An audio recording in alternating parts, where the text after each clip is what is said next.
नमस्कार. मालिकेचा आजचा भाग हा खूपच जबरदस्त असा होणार आहे. फायनली अरुंधतीच्या समोर संजनाच्या विरोधात पुरावा मिळणार आहे आणि तो पुरावा घेऊन अरुंधती घरी आलेली आहे. त्याचबरोबर तिने अशोकला हेही सांगितलेलं आहे की पुराव्यानिशी तू सर्वांच्या समोर आणायचा आहे, मीडियाला सांगायचं आहे की हे सगळं कोणी केलेलं आहे.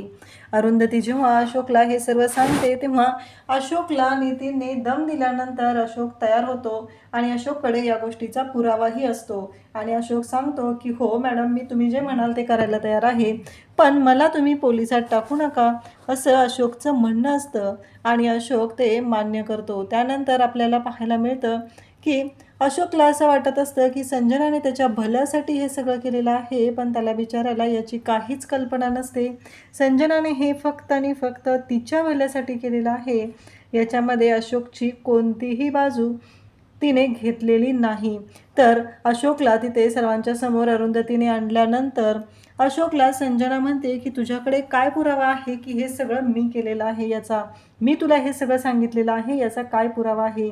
त्यावर अशोक म्हणतो की मॅडम, माझ्याकडे पुरावा आहे आणि म्हणूनच तर मी बोलत आहे. तुम्ही माझ्याबरोबर जे जे बोललेलं होतं, आपल्या दोघांमध्ये जे जे संभाषण झालेलं होतं, त्या सगळ्याचं रेकॉर्डिंग माझ्याकडे आहे. तेव्हा मात्र अशोकला आता नितीन सांगतो की सगळ्यांच्या समोर ते रेकॉर्डिंग तू लाव आणि अशोक जेव्हा ते रेकॉर्डिंग सगळ्यांच्या समोर चालू करतो तेव्हा मात्र सगळ्यांनाच धक्का बसलेला असतो आणि सगळ्यांना प्रश्न पडलेला असतो की आता करायचं काय नक्की. कारण काहीही झालं तरी अशोकनं जे काही केलेलं आहे त्याच्यामुळं सगळ्यांना धक्का बसलेला असतो, पण त्याहीपेक्षा मोठा धक्का बसलेला असतो संजनाने. आता संजनाचा बँड वाजवायचं हे अरुंधतीनं ठरवलेलं आहे आणि अरुंधती तो बँड इतक्या जबरदस्त पद्धतीनं वाजवते की संजनाला कळायच्या आत संजना कुठं पोचलेली असते. तर अरुंधती आणि नितीन हे अशोकच्या वडापावच्या गाड्यावर आलेले असतात. ऐनवेळी येऊन ही सगळी बातमी जी निशानं दिलेली असते की त्याने वडापावचा गाडा सुरू केलेला आहे आणि ते दोघंजण तिथं पोहोचलेले असतात. तर नितीन तिथे जातो आणि त्याला विचारू लागतो की नक्की काय झालेलं आहे, नक्की कशामुळं घडलेलं आहे, हे सगळं तो विचारत असतो. आणि त्याचवेळी अशोक म्हणतो तुम्ही मला का बोलताय, माझा वडापावचा गाडा आहे. तेव्हा अरुंधतीला तो म्हणतो तुम्ही इथे कसं आला, तुम्हाला कोणी दिलाय पत्ता. तेव्हा अरुंधती सांगते की हे पोलीस आहेत आणि त्या क्षणी तिथे अशोकच्या शिट्ट्या वाजतात. तेव्हा तो म्हणतो मी काही केलेलं नाही आहे. तेव्हा नितीन लगेच विचारतो की आत्ताच्या आत्ता मला सांग की ही गाडी चालू करण्यासाठी तुला कोणी पैसे दिलेले आहेत आणि काय आहे नक्की. तेव्हा अशोक म्हणतो अहो मीच केलेली आहे, तुम्हाला माहिती आहे ना. तेव्हा अरुंधती म्हणते मला सगळं माहिती आहे, हे तू काहीही केलेलं नाही. मला एक सांग, आत्ताच्या मॅडम तुझ्याकडे आल्या होत्या, त्यांचा आणि तुझा काय संबंध आहे. अशोक म्हणतो माझा आणि त्यांचा काहीच संबंध नाही.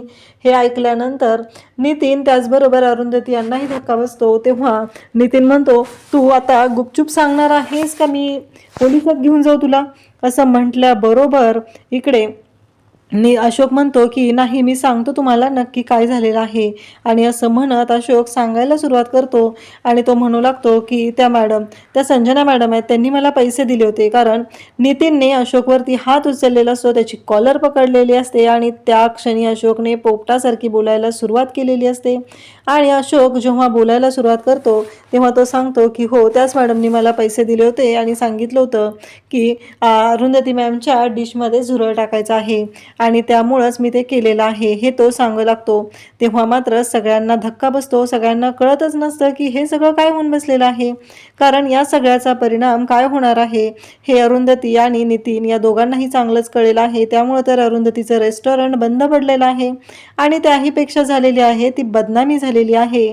तरीही अरुंधती अशोकला म्हणते की काय चाललंय तुझं नक्की, तू हे का केलंस, तुला माहिती आहे का मिहिर सरांचं स्वप्न होतं हे रेस्टॉरंट म्हणजे.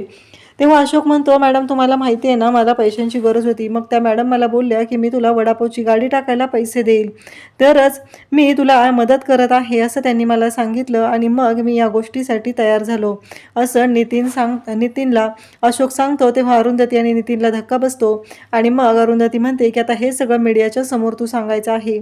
जर हे सगळं मीडियाच्या समोर तू सांगितलं तरच मला विश्वास बसणार आहे की या सगळ्यामध्ये तुझा काही दोष नाही, असं जेव्हा अरुंधतीने त्याला सांगितलेलं आहे तेव्हा अशोक या गोष्टींसाठी तयार झालेला आहे.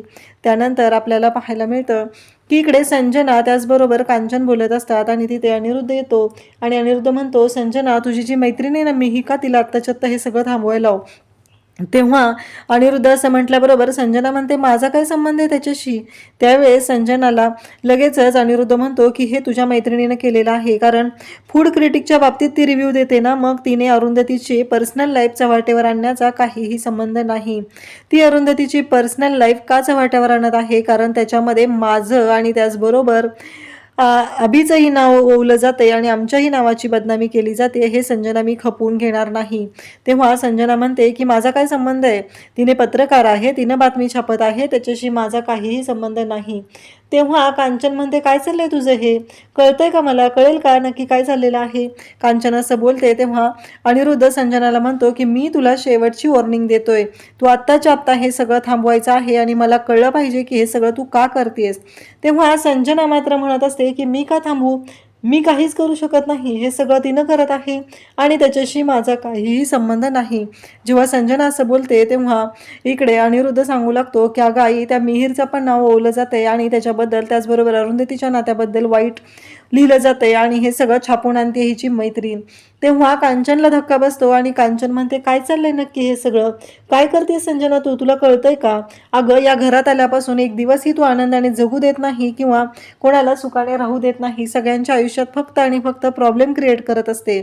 आणि अनिरुद्धने तिला आता सांगितलेलं आहे, आणखी सांगतोय तुला, माझ्या इतकं कोणी वाईट नाही आहे एवढं लक्षात ठेव. कारण अरुंधतीच्या रेस्टॉरंटबद्दल तुला लिहायचं असेल, तिथं काय सापडलंय त्याच्याबद्दल लिही, कारण काहीही झालं तरी तिची पर्सनल आयुष्य चव्हाट्यावर आणण्याचा तुला अधिकार नाही. संजना मात्र रिलॅक्स बसलेली असते. तिला या गोष्टींचा खूपच आनंद होत असतो, तिला छान वाटत असतं, कारण अरुंधतीची आबरू चव्हाट्यावर आणायची आहे.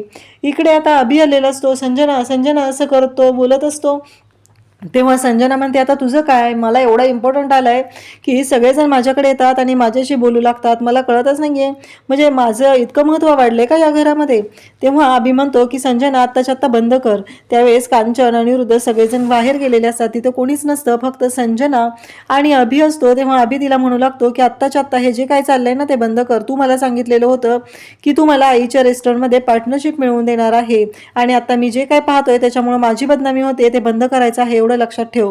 तर संजना म्हणते की अरे, पण मी तुला जे सांगितलं होतं ते कुठं ऐकलेलं होतं तू?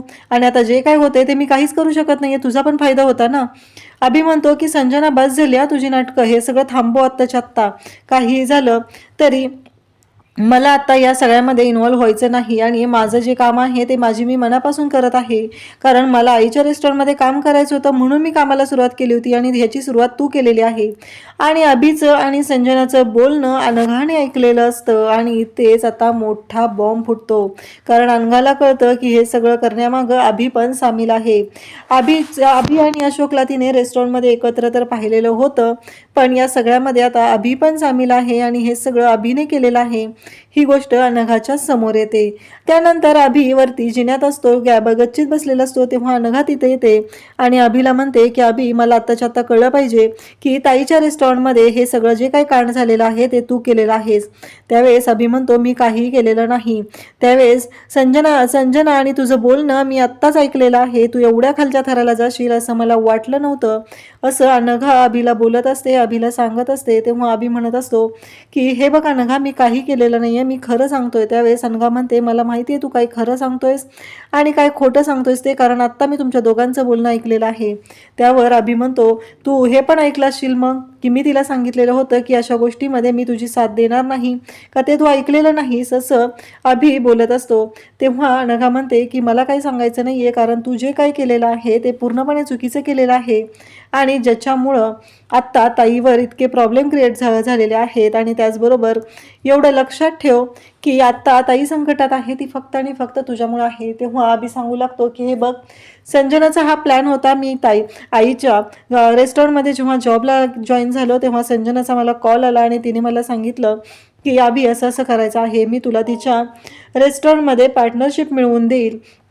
तेव्हा मी तिला सांगितलं, स्पष्टपणे तिला सांगितलं की मला अजिबात हे करण्याची इच्छा नाही आणि मी अजिबात हे असलं काही करणार नाही. एवढ्या खालच्या लेवलला, एवढं चीप लेवलचं काम मी करणार नाही असं मी तिला सांगितलेलं होतं. हेही तू ऐकलेलं आहे. आणि त्यानंतर संजना म्हणते की ठीक आहे, तुला जर माझ्याबरोबर काम करायचं नसेल तर मला दुसरं कोणी पण मिळू शकतं आणि दुसरा माणूस हाताशी घेऊन मी हे काम करू शकते असं संजनाने सांगितलेलं. आणि संजनाला मी म्हणत होतो की हे सगळं करू नको. आता संजनाचं त्याचबरोबर अभिचं हे सगळं बिंग सगळ्यांच्या समोर फुटलेलं आहे आणि संजनाची जी लायकी आहे ती सर्वांनाच समजलेली असते. संजना एवढ्या खालच्या थराला जाऊन वागेल असं कोणालाही वाटलेलं नव्हतं. आणि संजनाचा बँड वाजवायला आता तयारीत असतात ते म्हणजे अनघा, अभि, त्याचबरोबर अरुंधती. या सगळ्यांनी ठरवलेलं असतं की संजनाची वाट लावायची आहे. कारण अभि आणि अनिरुद्धने तर संजनाच्या विरोधात चांगलंच तिला तलवार उपसलेली असते, तिला चांगलीच तिची लायकी दाखवलेली असते. आणि त्याचबरोबर इकडे अनिरुद्धनेही सांगितलेलं असतं की बस झालं तुझं, आत्तापर्यंत तुझी जेवढी केलेली होती तेवढी बदनामी पुरेशी झालेली आहे आणि प्रत्येक वेळेस तू हेच करत असते. त्यानंतर आता कृष्ण जन्माष्टमीचा कार्यक्रम असतो देशमुखांच्या घरी आणि त्याचवेळी आप्पा म्हणतात की अरुंधती अजून कशी आलेली नाही. तेवढ्यात संजना तिथे येते आणि संजना म्हणते की गेली असेल पळून, कारण आता तोंड लपवायला जागा राहिलेली नाहीये ना तिला. तेव्हा आप्पा म्हणतात की पळून जाणारातली अरुंधती नाही. त्यावेळेस अरुंधती तिथे येते.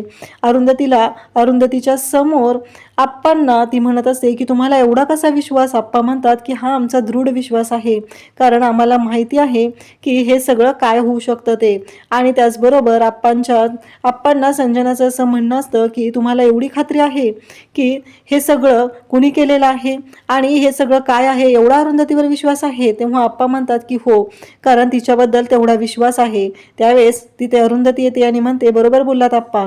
कसं आहे, ज्या व्यक्तीने हे कारस्थान केलेलं आहे त्याच्या विरोधातले पुरावे गोळा करायला मी गेलेले होते आणि ते पुरावे घेऊनच मी आता इथं आलेली आहे.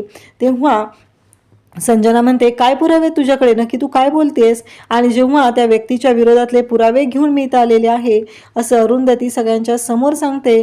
तेव्हा सगळेजण संजनाकडे पाहतात. तेव्हा अरुंधती म्हणते की बघितलंस का, ह्याला म्हणतात दृढ विश्वास. कळलं ना तुला कोणता दृढ विश्वास आहे ते. आणि त्याचबरोबर संजनाच्या बाबतीत हे सगळं अरुंधती बोलत असते आणि संजनाला असं वाटत असतं की अरे आपण तर काहीच केलेलं नाही. पण तिथे असलेल्या अनिरुद्धला पण बरोबर धक्का बसतो. त्याच्या लक्षात येतं की हे सगळं संजनाने केलंय. त्याला तर डाऊट होता आणि अनिरुद्ध म्हणतो संजना. आणि त्यावेळेस अरुंधती म्हणते अरे अनिरुद्धला पण तुझ्याबद्दल खात्री आहे की असं तूच वागू शकते, असं अरुंधती बोलते.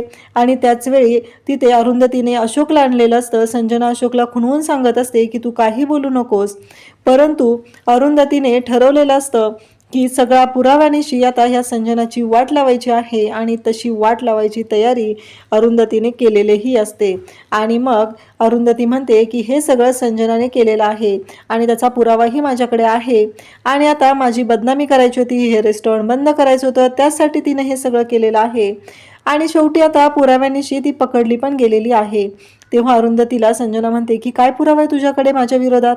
तेव्हा अशोक म्हणतो की मला या मॅडमनी सांगितलेलं होतं, या मॅडमनीच मला पैसे दिलेले होते आणि या मॅडमनीच मला सांगितलेलं होतं की हे सगळं करायला. असं जेव्हा अशोक सांगतो तेव्हा संजनाला राग येतो आणि संजना तिथे त्याला सांगू लागते की काहीही झालं तरी मी तुला काही सांगितलेलं आहे याचा काय पुरावा आहे तुझ्याकडे. आणि त्या क्षणी तिथे लगेचच अशोक सांगतो की जे काय मी केलेलं आहे, तुम्ही माझ्याशी जे काय बोलणं केलेलं आहे त्या सगळ्या गोष्टींचा पुरावा माझ्याकडे आहे, त्या सगळ्या गोष्टींचं रेकॉर्डिंग मी माझ्याकडे ठेवलेलं आहे असं अशोक सांगतो. आणि मग अरुंधती आणि नितीन म्हणतात की ते रेकॉर्डिंग आत्ताच्या आत्ता तू सगळ्यांना ऐकव.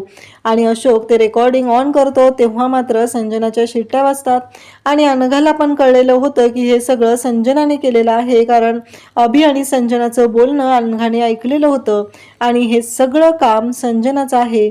आणि पुराव्यानिशी फायनली अरुंधतीने संजनाला सर्वांच्या समोर एक्सपोज केलेलं असतं आणि संजनाची वाट लावलेली असते. संजनाच्या बाबतीत हे सगळं जेव्हा अरुंधती करत असते तेव्हा सगळ्यांना असं वाटत असतं की हे सगळं पॉसिबलच होऊ शकत नाही, पण अरुंधतीने हे सगळं पॉसिबल करून दाखवलेलं आहे आणि संजनाला पुराव्यांनिशी तिने एक्सपोज केलेलं आहे आणि आता मीडियामध्ये संजनाची छितू होणार आहे, तिच्यावरती शिंतोडे उडवले जाणार आहेत, कारण हे सगळं संजनाने केलेलं आहे हे अरुंधती अशोककडून पुरावा घेऊन सर्वांच्या समोर आणणार आहे आणि हे सगळं जेव्हा सर्वांच्या समोर येणार तेव्हा मात्र संजनाची वाट लागणार आहे. तर अशाच अपडेट्ससाठी चॅनलला सबस्क्राईब करा. थँक्यू.